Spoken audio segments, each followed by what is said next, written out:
Hello everyone, I welcome you all on my YouTube channel banking tricks. तो कैसे हैं आप सब लोग? आई होप आप सब लोग अच्छे होंगे और आपकी बैंक एग्जामिनेशन 26 की प्रिपरेशन भी बहुत अच्छे से चल रही होगी। तो एसबीआईपीओ का आपका प्रीलिम्स एग्जामिनेशन ओवर हो चुका है, अब बारी है मेंस की। तो उसके लिए हमने स्टार्ट किया मेंस बूस्टर सीरीज, जिसमें रेगुलरली आपकी क्लासेस चलेंगी, क्वांट्स की, रीजनिंग की मेंस क्लासेस हर रोज सुबह 9 बजे बैंकिंग ट्रिक्स यूट्यूब चैनल पे। तो जब तक आपका एसबीआईपीओ का मेंस एग्जामिनेशन होता है तब तक ये क्लासेस रेगुलरली चलेंगी, इसलिए डेली इन क्लासेस को फॉलो करना, आपको एग्जामिनेशन में बहुत बेनिफिट मिलेगा उसका। सबसे पहले वीडियो को लाइक कर दो, चैनल को सब्सक्राइब कर दो। स्टार्ट करते हैं अपने आज की क्लास। फर्स्ट क्वेश्चन है अपने पास क्वाड्रेटिक इक्वेशन का। सबसे पहले वीडियो को पॉज करके इस क्वेश्चन को खुद से बनाने का ट्राई करो। कितना बनता है, जितना भी आपसे बनता है, जैसा भी बनता है, बट खुद से जरूर ट्राई करना आप। इसमें दो इक्वेशन दे रखी है अपने को। फर्स्ट इक्वेशन है अपने पास x square plus p x minus q is equal to zero. Second है अपने पास y square minus p plus three y minus r is equal to zero. ठीक है, फिर हमें कहा गया none of the root of an equation is zero. इन दोनों इक्वेशन में से जो दो दो रूट निकलेंगे उसमें से कोई भी रूट अपने पास जीरो नहीं होना चाहिए, ये बात अपने को कही गई है। फिर हमें कहा गया sum of the positive root of both the equation. इन दोनों इक्वेशन के जो पॉजिटिव रूट्स होंगे उनको ऐड करने पे 36 आता है अपने पास आंसर। ठीक है, एंड पॉजिटिव रूट अपने पास इक्वेशन 1 और इक्वेशन जो 2 है उसके बता रखे हैं। इक्वेशन 1 का होगा प्राइम, इक्वेशन 2 का होगा अपने पास परफेक्ट स्क्वायर। ठीक है, तो अपने पास इक्वेशन 1 और इक्वेशन 2 के जो पॉजिटिव रूट है उसमें इक्वेशन 1 का जो रूट होगा ये तो हो जाएगा प्राइम, इक्वेशन 2 का जो रूट हो जाएगा ये हो जाएगा स्क्वायर। साथ ही साथ इनके पॉजिटिव रूट को ऐड करने पे अपनी वैल्यू जो आती है वो वैल्यू आती है 36। ठीक है, 36 ऐड करने में वैल्यू आती है। और इक्वेशन 2 अपन को पता है कि स्क्वायर होना चाहिए, तो स्क्वायर में कौन कौन सी वैल्यू हो सकती है अपने पास? 2 का स्क्वायर 4 हो सकता है, 9 16 25 यही स्क्वायर हो सकते हैं। और इनको ऐड करने में अपनी वैल्यू 36 भी आनी चाहिए। तो यानी इक्वेशन 1 के जो रूट बनेंगे वो बनेगा या तो 32 हो जाएगा उसका रूट, या उसका रूट हो जाएगा 27, या फिर हो जाएगा 20, या फिर होगा 11। लेकिन इक्वेशन 1 के रूट तो हमें पता है कि प्राइम होने चाहिए, तो 32 तो प्राइम नहीं है, 27 भी प्राइम नहीं है, 20 भी प्राइम नहीं है, 11 प्राइम है। इसका मतलब इक्वेशन 1 का जो रूट है वो है 11 एंड इक्वेशन 2 का जो रूट है वो रूट है पॉजिटिव रूट 25। Got it? ये इनके पॉजिटिव रूट अपने पास आ गए। ठीक है, अब बात करते हैं नेक्स्ट पॉइंट की। नेक्स्ट में हमें कहा जो नेगेटिव रूट है इक्वेशन 2 का वो 13 ज्यादा है negative root of equation 1। Negative root equation 2 का 13 ज्यादा है इक्वेशन 1 से। अब हमें तो नेगेटिव रूट पता नहीं है, तो नेगेटिव रूट निकालने पड़ेंगे अपने को। सबसे पहले अपने जो फर्स्ट इक्वेशन दे रखी है वो है अपने पास x square plus p x minus x is equal to zero. तो ये इक्वेशन अपने पास x square plus p x minus q is equal to zero. ठीक है, अब इसमें मैं समेशन ऑफ रूट करता हूं। ठीक है, समेशन ऑफ रूट करने पे अपनी वैल्यू आती है माइनस का पी। ठीक है, माइनस बी अपॉन ए, वैल्यू आती है माइनस बी। दोनों रूट्स को ऐड करने में अपनी वैल्यू आ रही है माइनस का पी। ठीक है, और एक जो पॉजिटिव रूट था इस इक्वेशन का वो रूट है अपने पास 11। तो यानी मैं इसका नेगेटिव रूट यहां से निकाल सकता हूं। नेगेटिव रूट क्या आ जाएगा? Minus P. जब मैं 11 और माइनस कर दूंगा तो ये आ जाएगा इसका नेगेटिव रूट आ जाएगा। उसी तरह मैं सेकंड इक्वेशन की बात करता हूं। सेकंड इक्वेशन में अपने को वैल्यू दे रखी है y square minus p plus three y minus r is equal to zero. ठीक है, तो इसका मैं समेशन ऑफ रूट करता हूं जब, तो ये वैल्यू आती है मेरे पास p plus three. Got it? अब इसके भी मुझे नेगेटिव रूट निकालना है। अगर मैं इसका नेगेटिव रूट निकालूं तो ये हो जाएगा p plus three minus positive root जो था इसका वो लेस कर देंगे, वो आता है माइनस 25। तो ये आती है अपने पास पी माइनस 22। ये आ गया इसका नेगेटिव रूट। अब इक्वेशन 1 का नेगेटिव रूट भी आ गया, इक्वेशन 2 का नेगेटिव रूट भी आ गया। हमें कहा गया था इक्वेशन 2 का जो नेगेटिव रूट है वो 13 ज्यादा है इक्वेशन 1 के नेगेटिव रूट से। ठीक है, तो जो इक्वेशन 2 का नेगेटिव रूट था वो आता है पी माइनस 22। ठीक है, माइनस में माइनस पी माइनस 11 और इसका डिफरेंस था अपने पास 13 का।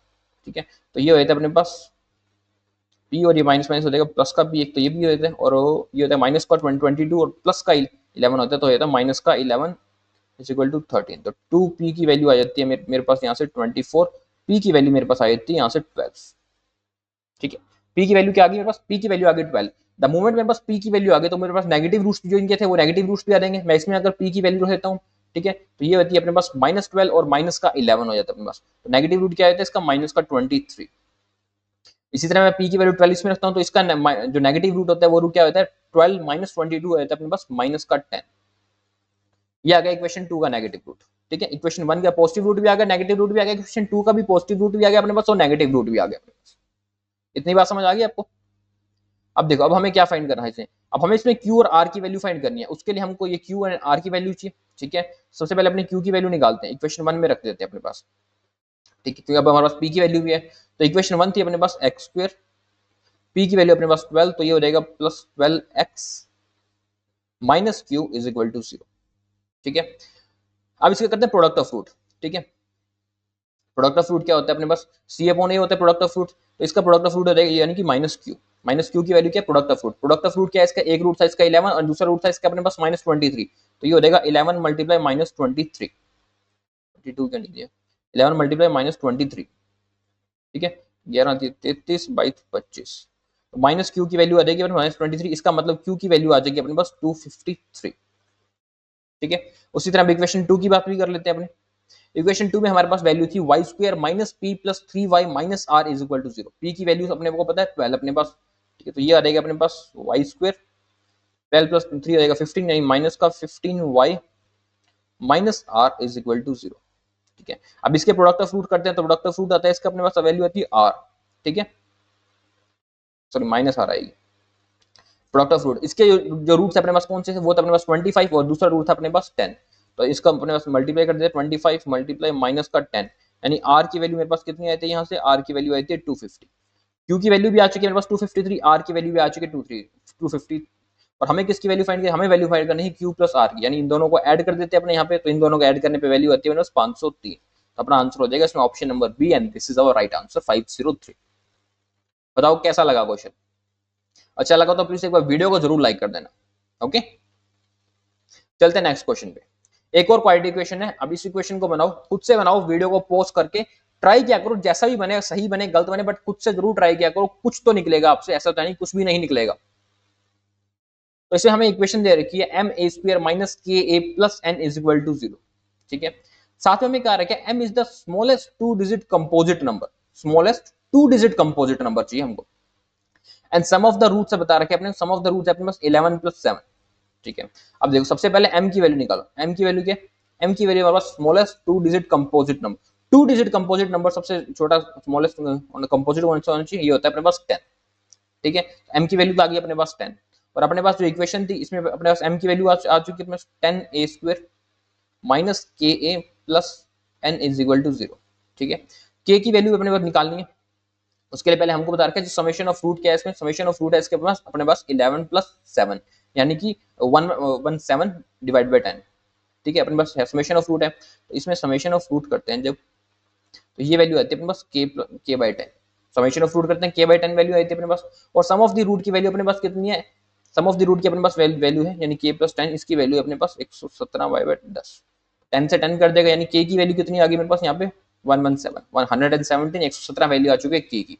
द मोमेंट k की वैल्यू आ चुकी है तो मैं यहाँ से n की वैल्यू भी निकाल सकता हूँ, तो ये हो जाएगी अपने पास 117 is equal to 5n plus 2, ये हो जाएगा 115 is equal to 5n, n की वैल्यू आ जाएगी अपने पास 23, ठीक है, n की वैल्यू आ गई अपने पास 23, हमें फाइंड करना है इसके रूट्स ऑफ इक्वेशन, इस इक्वेशन के रूट्स क्या हो जाएंगे, तो ये इक्वेशन बनती है अपने पास 10a स्क्वायर, ठीक है, माइनस 117a प्लस 23, ठीक है, 10 को 23 से मल्टीप्लाई करते हैं ये आते हैं अपने पास 230, तो जो इसके दो रूट आएंगे अपने पास वो आएंगे तो 115 और 2, और डिवाइड कर देते हैं इसके 10 से, तो ये रूट आते हैं अपने पास 11.5 एंड 0.2, इसके दो रूट हो जाते हैं अपने पास, ये option number c is our right answer, that is 11.5 and 0.2, okay. ये तो इजी था, ये तो आराम से निकाला जा सकता है, आपको सिर्फ सिंपल सी वैल्यू निकालनी थी और कुछ भी नहीं था इसके अंदर। चलिए नेक्स्ट क्वाड्रेटिक इक्वेशन पे बनाए, इसको वीडियो को पॉज करके इसको खुद से बनाने का ट्राई करो। इसमें हमारे को जो इक्वेशन दे रखी है वो है अपने पास p b square minus q b plus r is equal to 0, ठीक है, एंड रूट ऑफ इक्वेशंस भी बता रखे अपने को 3 एंड 8 बाई पी अपने पास, इसके जो दो रूट है अपने पास, ठीक है, and q plus p is the perfect square of the smallest even composite number which is exactly divisible by 3। इस पॉइंट को सबसे पहले पकड़ते हैं, q प्लस p की वैल्यू परफेक्ट स्क्वायर, ठीक है, किसका, smallest even composite number, smallest even composite number जो कि 3 से डिवाइड भी होना चाहिए, 3 से डिवाइड यानी 3 के टेबल में आना चाहिए स्मॉलेस्ट इवन कंपोजिट नंबर, तो कौन सा हो जाएगा वो नंबर अपने पास 6, तो 6 का स्क्वायर कर देते तो q प्लस p की वैल्यू आई थी अपने पास 36, ठीक है, q प्लस p की वैल्यू आ गई अपने पास 36। अब अपने पास इक्वेशन थी इसके अंदर p b square minus q b plus r is equal to 0, और इसके जो दो रूट है अपने पास वो भी रूट है अपने पास, एक तो 3 रूट है इसका अपने पास, एक है अपने पास 8 बाई पी, ठीक है, और इसका अगर मैं समेशन ऑफ रूट कर देता हूं यहां से तो वो आ जाता है अपने पास q अपॉन p, ठीक है, और इसकी ये वैल्यू आई थी अपने पास 3 + 8/p, ये वैल्यू होती है अपने पास q + p। तो q की वैल्यू आ जाती है इसमें अपने पास 3p + 8, ठीक है। या मैं इसको ऐसे भी लिख सकता हूँ q - 3p = 8, ये इक्वेशन बनती है। एक अपने को वैल्यू पता थी q + p की, तो q + p की वैल्यू कितनी थी अपने पास, ये वैल्यू थी 36, ये आ जाएगा माइनस माइनस माइनस, ये यहाँ से कट जाता है तो ये आता है माइनस का 4p 28, तो p की वैल्यू कितनी आती है बस 7, ठीक है। हमें फाइंड करना है which of the following is equal to the product of digit of r की प्रोडक्ट ऑफ डिजिट हमको फाइंड करनी है, ठीक है। p की वैल्यू अपने पास आ चुकी है, अब यहाँ से अपने पास 7, द मोमेंट p की वैल्यू अपने पास 7 आ चुकी है यहाँ पे, तो q की वैल्यू कितनी आ जाएगी, ये आ जाएगी अपने पास 29, ठीक है। तो ये इक्वेशन अपने पास बन जाती है 7b² - 29b + r = 0, ठीक है। अब इसे r की वैल्यू फाइंड करनी है, यानी अपने को प्रोडक्ट ऑफ रूट चाहिए, यहाँ से अपने पास प्रोडक्ट ऑफ रूट कितना हो जाएगा अपने पास, ये हो जाएगा अपने पास r/7, ठीक है। और जो दोनों अपने पास रूट्स हैं उसकी वैल्यू भी अपने पास आ चुकी थी, एक तो रूट था अपने पास नंबर 3, एक दूसरा रूट था अपने पास 8/p, और p की वैल्यू है 7, यानी कि ये वैल्यू हो जाएगी अपने पास 3 × 8/7, ये वैल्यू हो जाएगी अपने पास, यहाँ से 7 से 7 कट जाएगा, तो r की वैल्यू कितनी आ जाएगी, r की वैल्यू आ जाएगी अपने पास 24। हमको फाइंड करना है अपने को प्रोडक्ट ऑफ डिजिट, तो अपने इसके प्रोडक्ट का डिजिट कर देते हैं, तो ये आया था अपना 8, हमारा आंसर हो जाएगा इसमें option number D 8, and this is our right answer, okay. चलिए नेक्स्ट क्वेश्चन पे। नेक्स्ट क्वेश्चन है आपके पास डेटा इंटरप्रिटेशन का, वेरिएबल बेस्ड डेटा इंटरप्रिटेशन है, जैसा अक्सर आपको एसबीआई पीओ के एग्जामिनेशन में देखने को मिलता है। तो पहले वीडियो को पॉज करके सारा डीआई को खुद से पढ़ो, इसको जितना भी आपको समझ आता है, जितने वेरिएबल्स की आप वैल्यूज निकाल सकते हो उनकी वैल्यूज भी खुद से निकालो, फिर हम इसका सॉल्यूशन देखेंगे आगे। बट इस डीआई को एक बार खुद से जरूर ट्राई करना वीडियो को पॉज करके। इसमें हमें कहा गया the table chart given below shows total number of student who pass in English in 3 different schools, ठीक है। It also shows the number of students who pass in English and Hindi both, ठीक है, and number of students who pass in Hindi only in each school, ये हमको बता रखे हैं। अब देखो, अभी तक हमने वाइन डायग्राम में पढ़ा था इंग्लिश और हिंदी के बारे में, कि जैसे ये इंग्लिश में पास हुए, ये हिंदी में पास हुए, और कुछ स्टूडेंट है जो इन दोनों के अंदर पास होते हैं। यही चीज हमको इस चार्ट के अंदर वैल्यूज दे रखी है। फर्स्ट में हमको बता रखा है total number of student who pass in English, the moment में पास कहता हूँ, जो कहता हूँ कि जो इंग्लिश में पास हुए हैं उसका मतलब वो सारे हैं जो इंग्लिश में पास हुए हैं प्लस इंग्लिश और हिंदी दोनों में पास हुए। फिर अपने पास है who pass in English and Hindi both, आ गया ये इंग्लिश और हिंदी बोथ वाली अमाउंट भी आ गई अपने पास। फिर हमें कहा गया number of student who pass in Hindi only, जो सिर्फ हिंदी में पास हुए हैं वो भी वैल्यू आ गई। तो ये जो वेन डायग्राम था इसी तरह के अपने को ये टेबल के अंदर बताया गया सारा, ठीक है। समझ आ गई आपको इतनी बात। अब बनाते हैं इसको। तो अपने पास को वैल्यू, सबसे पहले तो वेरिएबल्स की वैल्यू निकालनी पड़ेगी एक्स वाई की, ठीक है। नोट्स पढ़ते हैं। सबसे पहले हमें कहा गया all the variables are in positive integer, ठीक है। In each school each student pass at least one of the given two subject, हर स्कूल के अंदर हर स्टूडेंट ने कम से कम एक एग्जामिनेशन तो पास किया है, ये बात अपने को पता है।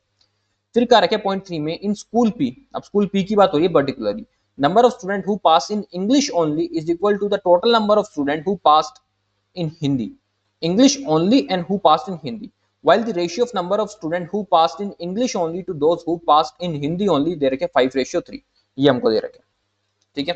सबसे पहले अपने P की बात कर लेते हैं। P में हमारे को टोटल नंबर ऑफ जो स्टूडेंट इंग्लिश में पास हुए वो उसकी वैल्यू पता है अपने को x - 20, ठीक है। फिर हमें पता है number of student who passed इन, जो इंग्लिश और हिंदी दोनों में पास हुए हैं, और फिर अपने पास वैल्यू है जो सिर्फ हिंदी में पास हुए हैं उनकी वैल्यू अपने को दे रखी है। इस पे स्टार्ट करते हैं। सबसे पहले हमें कहा गया number of student who passed in English only, only English, लेकिन हमारे पास तो इंग्लिश की वैल्यू है, ओनली इंग्लिश की वैल्यू नहीं। तो ओनली इंग्लिश की वैल्यू कैसे निकालेंगे, जो इंग्लिश में पास हुए हैं उसमें से माइनस कर देंगे जो दोनों सब्जेक्ट में पास हुए हैं, हिंदी और इंग्लिश, ऐसे ही करते थे अपने पास। तो ये वैल्यू अपने पास x - 20, इसमें से -80 लेस कर देंगे, ठीक है, जो अपने पास दोनों में पास हुए हैं। ये वैल्यू ये कह रहा है कि इक्वल है किसके, total number of student who passed इन हिंदी, किसके इक्वल है, जो स्टूडेंट हिंदी में पास हुए हैं। और हमारे पास यहाँ वैल्यू किसकी है, हिंदी ओनली की। तो उसके लिए हमें वो हिंदी बनाने के लिए किसका करना पड़ेगा, इसमें हमको ऐड करना पड़ेगा जो दोनों में पास हुए हैं। दोनों में कितने पास हुए अपने पास, ये होता है x - y प्लस में 8, ठीक है। तो x से तो अपने पास x कट जाएगा, y आ जाएगा अपने पास यहाँ से, ये हो जाएगा 100 हो जाएगा, तो ये हो जाएगा 180।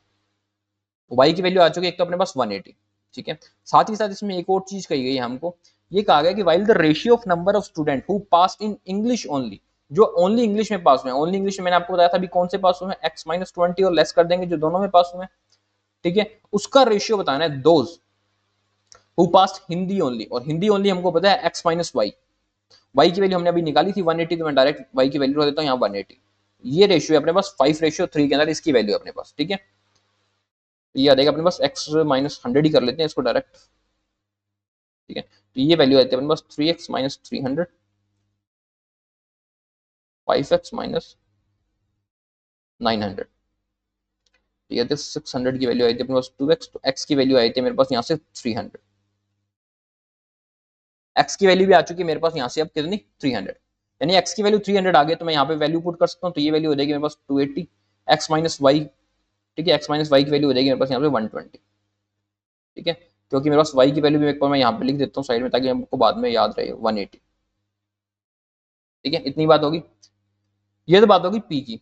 अब चलते हैं आगे, अब हमें नंबर 4 में क्या गया, total number of student who passed in Hindi in school Q, जो टोटल नंबर ऑफ स्टूडेंट है जिन्होंने हिंदी में पास किया स्कूल क्यू में, वो अपने पास 120 है। अब total number of student school Q में बात हो रही है, जो अब ओनली हिंदी थे वो तो थे अपने पास z², उसके साथ हमको हिंदी बनाने के लिए बनाना पड़ेगा जो दोनों में पास हुए, इंग्लिश और हिंदी दोनों में, उसकी वैल्यू थी अपने पास 2z। इसको ऐड करने पे ये वैल्यू आती है अपने पास 120, यानी कि इक्वेशन बनती है अपने पास z² प्लस 2z माइनस 120। तो इसमें दो जो रूट्स बनते हैं वो आते हैं -12 और प्लस का 10, ठीक है। और सारे अपने पास वैल्यू पॉजिटिव में होनी चाहिए, इसका मतलब z की वैल्यू कितनी है मेरे पास, z की वैल्यू आ चुकी है मेरे पास 10। द मोमेंट z की वैल्यू 10 आ गई तो ये आ जाएगा अपने पास 100, ये आ जाएगा अपने पास 20, क्योंकि z की वैल्यू है अपने पास 10, ठीक है। और y प्लस 20, y की वैल्यू अपने ने 180 निकाली थी, तो ये वैल्यू आ जाएगी मेरे पास 200, ठीक है। इतनी बात समझ आ गई। उसके बाद हमें कहा है number of people who passed in English only in school are is 2n। School R में जो इसने सिर्फ इंग्लिश पास किया, सिर्फ इंग्लिश वाले पास करने के लिए कौन होंगे, ये होंगे 30z प्लस 40, इसमें से माइनस करना पड़ेगा अपने को m की वैल्यू, ठीक है। ये वैल्यू हो जाएगी अपने पास बराबर है 2n के, ठीक है। तो ये है यानी कि अपने पास 30z प्लस 40 माइनस, ये वैल्यू अपने पास बराबर है 2n के, ठीक है। 30z, z की वैल्यू अपने पास थी 10, तो यहाँ पे आ जाएगा 300 z की जगह, ये वैल्यू आई थी 300 प्लस 40 यानी 340 हो गया। इसको मैं लिख देता हूँ, ये होता है 340 minus m is equal to 2n, ठीक है। ये वैल्यू आ चुकी है अपने पास, यानी इसको मैं यहाँ से लिख देता हूँ 340 is equal to 2n plus m। और एक वैल्यू हमको दे रखी है n प्लस m की, n प्लस m की वैल्यू कितनी बता रखी है अपने को, ये वैल्यू अपने पास 190, तो ये इसको अपने लेस कर लेते हैं यहाँ से, तो ये वैल्यू आ जाएगी, n की वैल्यू कितनी आई थी यहाँ से अपने पास, ये वैल्यू आ जाती है मेरे पास यहाँ से 150, ठीक है। n की वैल्यू 150 आ गई, तो m की वैल्यू कितनी आ जाएगी यहाँ से, m की वैल्यू आ जाएगी मेरे पास 40, ठीक है। n की वैल्यू भी आ गई, m की वैल्यू भी आ गई अपने पास, ठीक है। m की वैल्यू आ चुकी है अपने पास 40, ये वैल्यू आ चुकी है मेरे पास 160, क्योंकि n की वैल्यू थी मेरे पास 150, ठीक है। और ये वैल्यू आ गई अपने पास 340। सारी वैल्यूज निकल चुकी है अपने पास, कोई टफ नहीं था, सिर्फ ये अपने को नोट्स पढ़ने थे और इन वेरिएबल्स की वैल्यू निकालनी थी। उसके अलावा इस पजल में कोई ऐसा टफ नहीं था कि आपको इसको बनाना पाओ, सॉरी डेटा इंटरप्रिटेशन में, पजल में डेटा इंटरप्रिटेशन में। अब ये क्वेश्चन अगर आपको एसबीआई पीओ में आता है ना, तो ये क्वेश्चन आपको हमेशा स्कोरिंग रहेगा। इस क्वेश्चन को आप लेंथ देखकर मत छोड़ देना या वेरिएबल देखकर मत छोड़ देना, बहुत बड़ी गलती कर दोगे। चलिए नेक्स्ट क्वेश्चन पे बनाए, इसको वीडियो को पॉज करके फिर इस क्वेश्चन को खुद से बनाने का ट्राई करो। इसमें हमें कहा गया जो number of boys who passed in English, जो स्कूल पी में थे इंग्लिश में, वो थे 170, एंड नंबर ऑफ गर्ल्स जो बोथ इंग्लिश और हिंदी में थे उसकी वैल्यू अपने को फाइंड करनी है। और साथ में हमको क्या रखा है, इन स्कूल पी में number of boys who passed in English only वाले जो अपने पास नंबर ऑफ बॉयज थे वो वैल्यू थी अपने पास 120। तो पी के अंदर अपने पास क्या क्या वैल्यू थी, तो पहले तो इसका डायग्राम बना लेते हैं साथ में, अपने पास ये था इंग्लिश हिंदी, 280 तो थे अपने पास इंग्लिश के, और बोथ वाले थे अपने पास 80, ठीक है। और ओनली हिंदी वाले थे अपने पास कितने 120, तो ओनली इंग्लिश वाले कितनी बनेंगे अपने पास 200, ठीक है। अब हमें पहले तो टोटल के बारे में बता रखे, जो टोटल इंग्लिश के थे वो अपने पास थे वो थे 280, उसमें से अपने पास 170 तो थे बॉयज, जो रिमेनिंग होंगी वो गर्ल्स हो जाएंगी, 110 हो जाएंगे अपने पास। साथ ही साथ अपने को ये भी क्या रखा है, जो ओनली इंग्लिश वाले थे अपने पास, ओनली इंग्लिश वाले कितने बचे थे, ओनली इंग्लिश वाले थे 200 अपने पास, इसमें से 120 बॉयज थे, तो जो गर्ल्स होंगी वो होंगे 18। और हमको बताना था जो गर्ल्स दोनों में थी, अब देखो टोटल वाली जो गर्ल्स थे अपने पास वो आ चुकी हैं, टोटल वाली गर्ल्स का मतलब है मेरे पास इंग्लिश ओनली प्लस बोथ वाली इंग्लिश, ये दोनों गर्ल्स आ चुकी है अपने पास। इसमें से ओनली इंग्लिश वाली गर्ल्स भी मैं लेस कर दूंगा, तो मेरे पास क्या बचेगा, जो इंग्लिश और हिंदी बोथ वाली गर्ल्स थी वही बचेंगी, तो ये लेस कर देते अपना आंसर आ जाएगा 30, तो इसमें अपना आंसर हो जाएगा option number B, and this is our right answer. Okay, चलिए नेक्स्ट क्वेश्चन पे। बनाए इस क्वेश्चन को खुद से, वीडियो को पॉज करके पढ़ो ध्यान से, इस क्वेश्चन को एक एक पॉइंट को ध्यान से पढ़ो, फिर इसका आंसर दे। इसमें हमें क्या रखा है, find the total number of student who are present in school Q. हमें को फाइंड करना है जो total number of student school Q में थे वो कितने थे अपने पास, स्कूल क्यू की बात हो रही है। अब देखो अभी तक हमारे पास जो डेटा था वो सारा पास्ट का था, ठीक है, इतने पास हुए, इतने पास हुए, इतने पास हुए, अपने पास ये डेटा था, ठीक है, 220 और 100,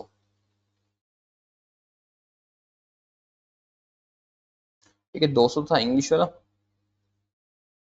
20 एंड 100, ये सारा डेटा अपने पास पास्ट का है, ठीक है।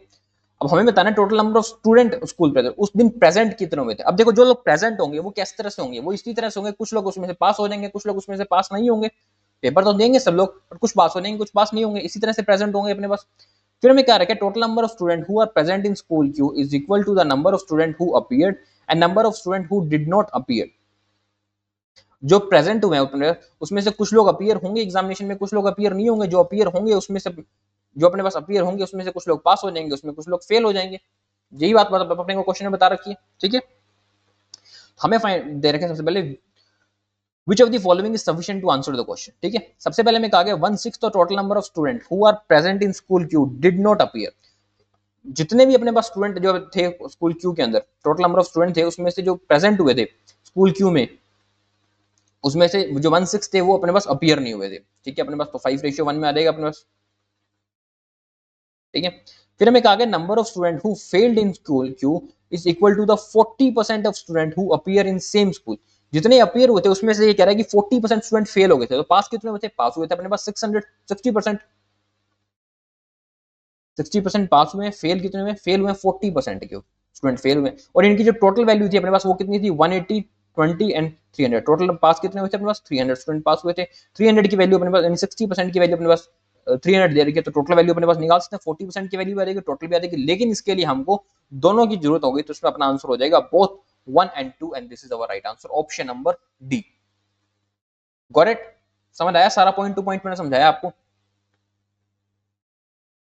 चलिए नेक्स्ट क्वेश्चन पे बनाए, इसको वीडियो को पॉज करके फिर इस क्वेश्चन को खुद से बनाए। इसमें हमें क्या रखा है कि जो number of student who passed in only English in school s is k less than that of r, ठीक है। And number of student passed in both English और Hindi in school are is twice than that of s, okay. If the total number of students who passed in English or Hindi in school as k plus 20 and k by 3 respectively, then find the number of students who passed in Hindi only, ठीक है। अभी तक अपने को जो chart में जितनी भी इंफॉर्मेशन दे रखी थी वो सारी पी क्यू और आर की थी। अब इसने एस के बारे में बताया, तो उसके लिए हमको सारा कंपैरिजन करना है आर से, ठीक है। आर के बारे में ये इंग्लिश एंड हिंदी, इसका जो डेटा था सारा वो निकाल लेते हैं। आर का क्या था अपने पास, आर का 340, 40 और 160, ये था 340, 40, 160, तो ये आ जाएगा अपने पास 300, ठीक है। अब बात कर लेते हैं यहाँ पे एस की। सबसे पहले हमें कहा गया जो number of student who pass in only English S के अंदर वो के लेस देन थे अपने पास आर से। ओनली इंग्लिश में जो अपने पास थे वो थे के लेस देन थे आर से,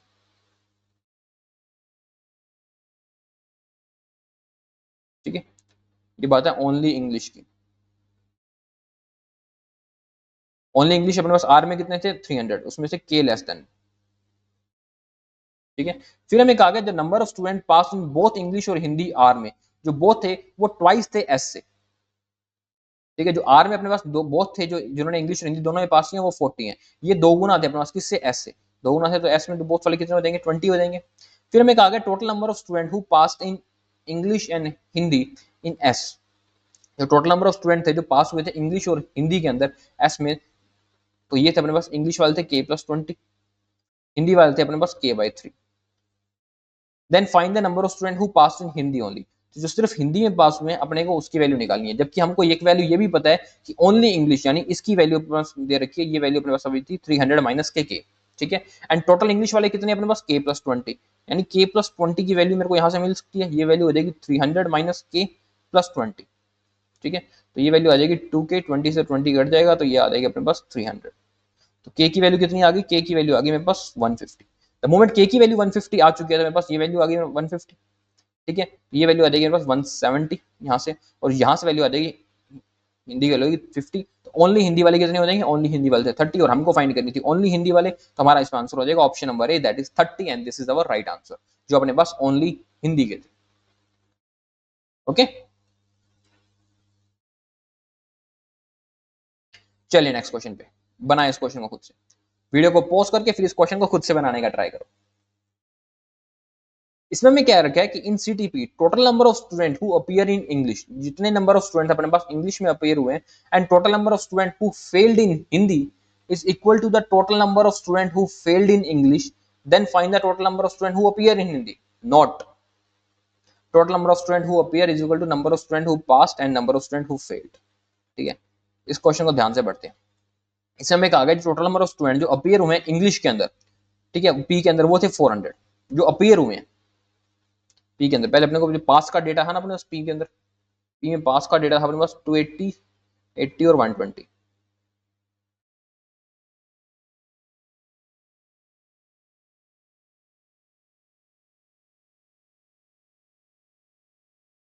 ठीक है, ये था इंग्लिश का, ये था हिंदी का, ये सारा डेटा है पास का।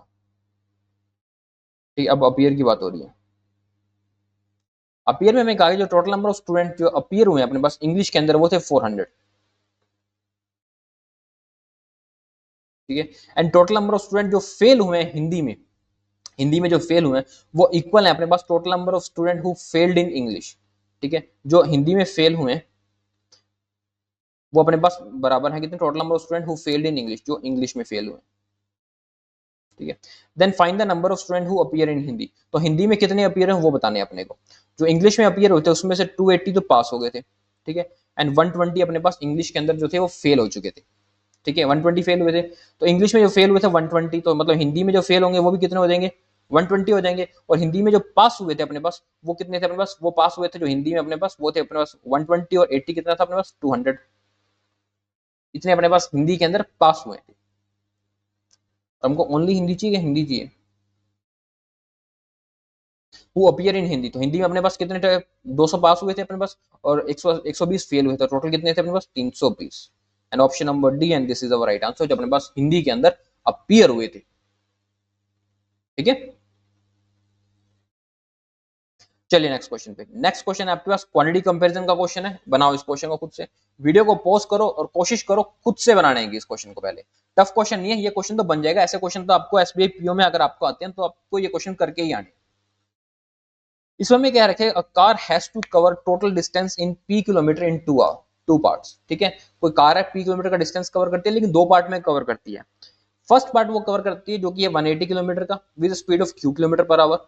सेकंड पार्ट कवर करती है जो रिमेनिंग पार्ट है डिस्टेंस का, वो 15 किलोमीटर पर आवर की स्पीड से 4 घंटे में कवर करती है।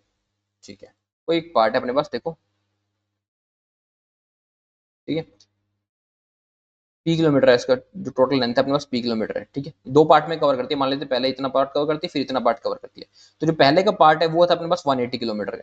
ठीक है, जो सेकंड पार्ट है ये 15 किलोमीटर प्रति घंटे की रफ्तार से 4 घंटे में ट्रैक करती है, यानी 60 किलोमीटर का सेकंड पार्ट है। सेकंड पार्ट है 60, मतलब टोटल पार्ट यानी पी की वैल्यू कितनी आ जाएगी मेरे पास, यहाँ से पी की वैल्यू आ जाएगी मेरे पास 240। ठीक है, फिर हमें कहा गया the total time taken to cover the whole distance is P by 40, जो उसको सारा डिस्टेंस कवर करने में लगा था, ये अपने वो टाइम कितना लगा था पी बाई 40, पी की वैल्यू कितनी थी अपने पास 240, 240 डिवाइड बाई 40, 6 आवर्स, 6 घंटे लगे थे उसको ये सारे डिस्टेंस को कवर करने में। पहले उसको सेकंड पार्ट को कवर करने में ऑलरेडी 4 घंटे लग चुके हैं, यानी पहले वाले पार्ट को उसने 2 घंटे में कवर किया होगा, और पहले वाले पार्ट की डिस्टेंस कितनी है अपने पास 180 किलोमीटर, तो उसकी स्पीड कितनी हो जाएगी, उसकी स्पीड हो जाएगी अपने पास 90 किलोमीटर प्रति घंटा की उसकी स्पीड थी, तब उसने 180 किलोमीटर के पार्ट को 2 घंटे के अंदर क्रैक कर लिया, कवर कर लिया। ठीक है, अब देखते हैं अपने पास इतना ही था। फर्स्ट इक्वेशन में क्या है, क्वांटिटी वन में क्या है, find the time taken by bike who speed is q minus 20, एक बाइक है जिसकी स्पीड अपने q माइनस 20 किलोमीटर प्रति घंटे की रफ्तार से to cover p minus 100 kilometre के डिस्टेंस को कितने टाइम में कवर करेगी। q क्या था, q था अपने पास स्पीड थी, स्पीड अपने कितने 90, तो q की वैल्यू थी अपने पास 90। ठीक है, एक बाइक है जिसकी q माइनस 20 यानी 70 किलोमीटर की स्पीड है अपने पास। ठीक है, वो कवर कर रही है पी माइनस 100 किलोमीटर को, पी माइनस 100 किलोमीटर यानी पी थे अपने पास 240, तो ये हो जाएगा 140, तो किसको कितनी देर में कवर करेगी, 2 आवर्स में कवर करेगी। सेकंड अपने पास find the value of p minus q divide by 50। ठीक है, पी थे अपने पास 240, क्यू था अपने पास 90, ठीक है, तो ये वैल्यू थी अपने पास 150 और इसको डिवाइड करना है 50 से, तो ये आ जाएगा अपने पास, इसका आंसर आ जाएगा 3। तो क्वांटिटी 1 थी अपने पास 2, क्वांटिटी 2 है अपने पास 3, इसका मतलब quantity 1 is less than quantity 2, option number B and this is our right answer. Okay, चलिए नेक्स्ट एक और क्वेश्चन आपके पास क्वांटिटी कंपैरिजन का क्वेश्चन है। वीडियो को पॉज करके इस क्वेश्चन को खुद से बनाओ, मिक्सचर एंड एलिगेशन का क्वेश्चन है ये, आपके पास आराम से बन जाएगा ये क्वेश्चन। इसमें हमें कहा गया एक वेसल है अपने पास 10 वाई मिलीलीटर का वेसल है, जिसमें मिल्क की क्वांटिटी अपने पास 70% और बचा हुआ अपने पास वाटर है। इसमें से 10x मिलीलीटर जो अपने मिल्क है वो निकाल दिया जाता है और 18 लीटर ऑफ वाटर साथ में और ऐड कर देते हैं। तब जो फाइनल मिक्सचर बनता है उसकी जो क्वांटिटी होती है, द क्वांटिटी ऑफ मिल्क जो है द फाइनल मिक्सचर, वो मिल्क की फाइनल मिक्सचर में क्वांटिटी होती है 252 मिलीलीटर। और जो डिफरेंस था अपने पास स्टार्टिंग में जो मिल्क था और जो लास्ट में मिक्सचर था अपने पास, उसकी जो डिफरेंस था वो था 22 मिलीलीटर का। देखो सबसे पहले अपने पास जो 10 वाई मिलीलीटर का इतना क्वांटिटी में अपने पास था सारा मिक्सचर, जिसमें से 70% मिल्क था, यानी मिल्क था इसमें 7 वाई और वाटर था इसमें अपने पास 3 वाई। ठीक है, इसके बाद इसमें क्या किया कि इसने 10x मिलीलीटर निकाल दिया, इसमें से 10x लीटर निकाल लिया, तो 7x तो इसमें से मिल्क में से निकलेगा और 3x अपने पास वाटर में से निकलेगा। साथ ही साथ इसने 18 लीटर तो क्या किया, इसने वाटर भी ऐड कर दिया इसके अंदर, इसमें 18 लीटर वाटर ऐड कर दिया इसमें। तब जो ये कह रहा है कि अब जो अपने पास इक्वेशन बनी है इसके अंदर जो अपने पास मिल्क की जो है फाइनल में क्वांटिटी है, मिल्क कितने अपने पास, मिल्क अपने पास ये है अपने पास, मिल्क कितना है 7y माइनस 7x जितना निकाल लिया, इसकी क्वांटिटी अपने पास 225। ठीक है, तो ये आ जाएगा अपने पास y माइनस एक 36 y माइनस एक्स की वैल्यू, एक इक्वेशन अपने पास ये आ गई 36।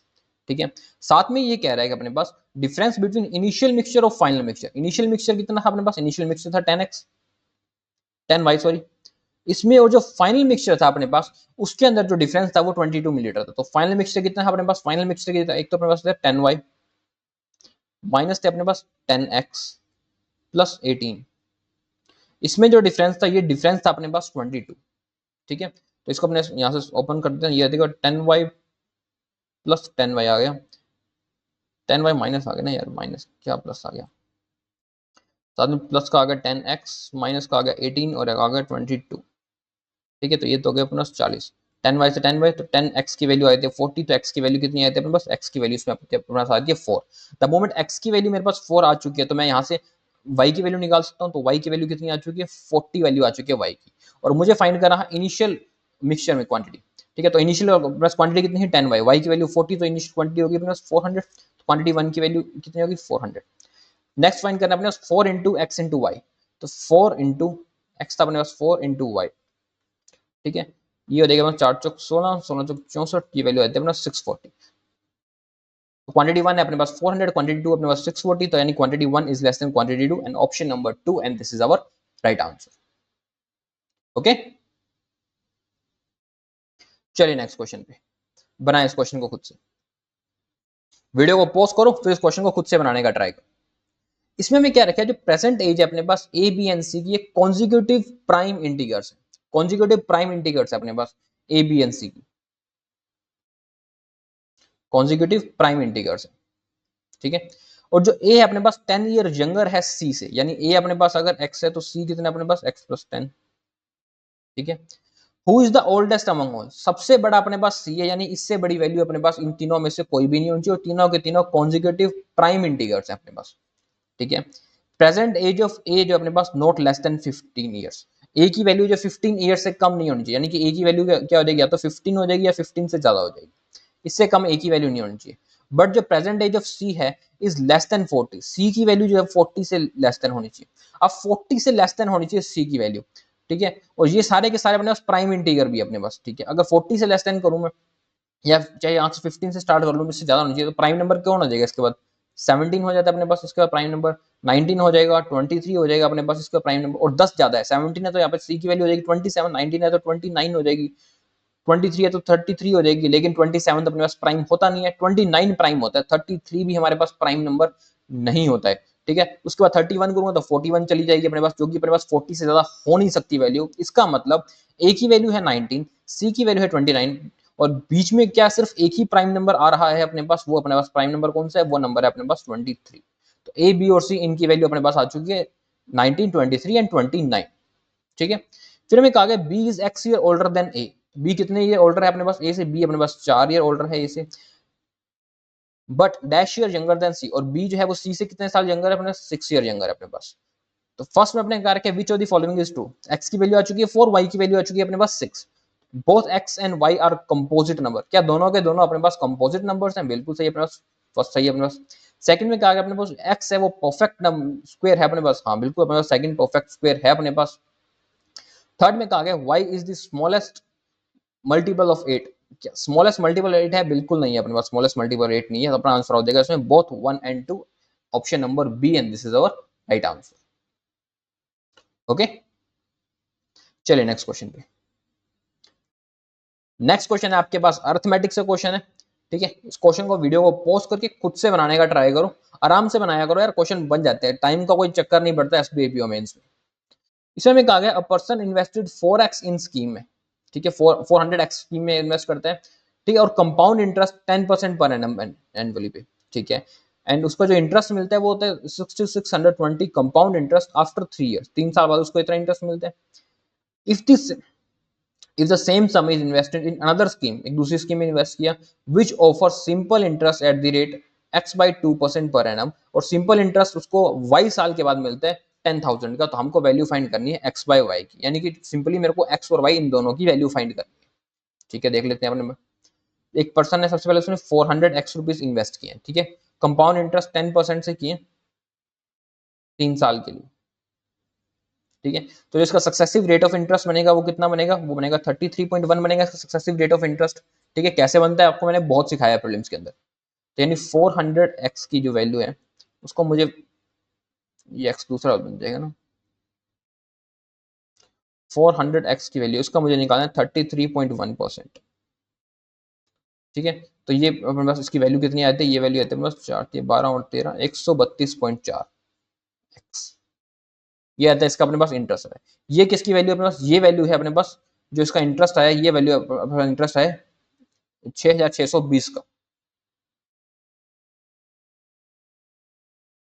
ठीक है, यानी कि 132.4x की वैल्यू बराबर है अपने पास 6620, ठीक है। तो x की वैल्यू कितनी हो जाएगी, डिवाइड कर देंगे उसको 132.4 से, ठीक है, तो ये कट जाएगा अपने पास 5 से, तो ये वैल्यू आई थी अपने पास 50, x की वैल्यू कितनी आती है 50, ठीक है। अब इसने कहा है अपने को इफ द सेम सम, यही सम यानी कि जो था अपने पास 400 और x की वैल्यू थी अपने पास 50, सेम सम इन्वेस्ट कर देता है सिंपल इंटरेस्ट से, सिंपल इंटरेस्ट, और इंटरेस्ट की वैल्यू कितनी है अपने पास x बाई 20 यानी कि 25% से, ठीक है, y ईयर्स के लिए इन्वेस्ट करते हैं, तब जो उसको इंटरेस्ट मिलता है वो मिलता है 10,000 का, ठीक है। तो ये वैल्यू अपने को फाइंड करनी है, ये कर देगा 25 चौक 100, ठीक है, तो y की वैल्यू आ जाएगी अपने पास यहाँ से 2, हमें फाइंड करना है x बाई वाई, x की वैल्यू 50, y है 2, हमारा आंसर हो जाएगा 25, option number A, and this is our right answer. Okay, चलिए नेक्स्ट क्वेश्चन पे, बनाए इस क्वेश्चन को, वीडियो को पॉज करके फिर इस क्वेश्चन को बनाओ, खुद से बनाओगे तो ट्राई करो। इसमें हमें क्या रखा है कि P Q and R can complete a piece of work in M days, ठीक है, 20 डेज और एन डेज, ठीक है। If P and Q together complete 60% of work, जो अपने पास वो 4 डेज में कंप्लीट कर देते हैं, पी और आर 2/3 ऑफ द पार्ट का वो 5 डेज के अंदर कंप्लीट कर देते हैं, ठीक है। तो फाइंड द करेक्ट स्टेटमेंट, तो इसमें से कौन सी स्टेटमेंट अपने पास करेक्ट है ये अपने को बताना है। सबसे पहले तो अपने को पी क्यू और आर के बारे में बता रखा है कि पी जो है वो एम डेज में मान लेते हैं कंप्लीट कर लेते हैं, क्यू है अपने पास 20 डेज में कंप्लीट कर लेता है, और आर है ये अपने पास एन डेज में किसी काम को कंप्लीट कर देते हैं, और पी एंड क्यू ये दोनों मिलकर 60% पार्ट को 4 डेज में कंप्लीट कर देते हैं, 60% पार्ट को कंप्लीट करते हैं ये 4 डेज के अंदर, ठीक है। तो 20/3 डेज में सारे काम को कंप्लीट कर लेंगे। फिर उसके बाद कहा गया पी और आर के बारे में, कहा गया पी और आर मिलकर 2/3 पार्ट को 5 डेज में कंप्लीट कर लेते हैं, यानी 15/2 पार्ट को कंप्लीट कर, ये टाइम लगता है। इनका अपने पास एलसीएम आ जाएगा जो कि हो जाएगा 60, तो इसकी एफिशिएंसी आ जाएगी अपने पास 3, ये एफिशिएंसी आ जाएगी 9, ये एफिशिएंसी आ जाएगी 8। क्यू की एफिशिएंसी है 3 मेरे पास, पी और क्यू की एफिशिएंसी है अपने पास 9, तो यानी पी की एफिशिएंसी कितनी हो जाएगी 6, और पी की 6 है तो अपने पास आर की एफिशिएंसी भी आ जाएगी अपने पास, ये हो जाएगी अपने पास 2, ठीक है। तो पी की एफिशिएंसी 6 है, तो पी की जब एफिशिएंसी 6 आ गई तो पी कितने दिन में काम कंप्लीट करेगा, पी 10 दिन में काम कंप्लीट करेगा, यानी एक्स की एम की वैल्यू आ जाएगी 10, और आर की एफिशिएंसी 2 है अपने पास, आर कितने दिन में काम कंप्लीट करेगा 30 डेज में करेगा, यानी एन की वैल्यू भी आ जाएगी अपने पास कितनी 30। तो हमें फर्स्ट नंबर में कहा गया पॉइंट में कि एम जो है वो थ्राइस है एन से, क्या एम थ्राइस है एन से, नहीं बल्कि एन थ्राइस है एम से, इसका मतलब फर्स्ट स्टेटमेंट अपनी रॉन्ग होगी। सेकंड में कहा गया अपने को n जो है वो 20 मोर है 10 से, बिल्कुल 30 और 10 प्लस 20 मोर है, सेकंड सही है। थर्ड में हमें कहा गया if n is divided by n, ठीक है, n जो है वो डिवाइड किया जाता है n से, then the resulted will be prime number, तो रिजल्टेंट प्राइम नंबर आता है, बिल्कुल सही है अपने पास। तो अपना आंसर हो जाएगा इसमें option number B, that is both 2 and 3 and this is our right answer. Okay, that's all for today. I hope आपको सेशन अच्छा लगा, एंड अच्छा लगा तो प्लीज वीडियो को लाइक कर देना और चैनल को सब्सक्राइब कर देना। एंड डेली क्लासेस होंगी अब आपकी मेंस की, क्वांट्स की एंड रीजनिंग की, तो बने रहना साथ में। That's all for today, thank you.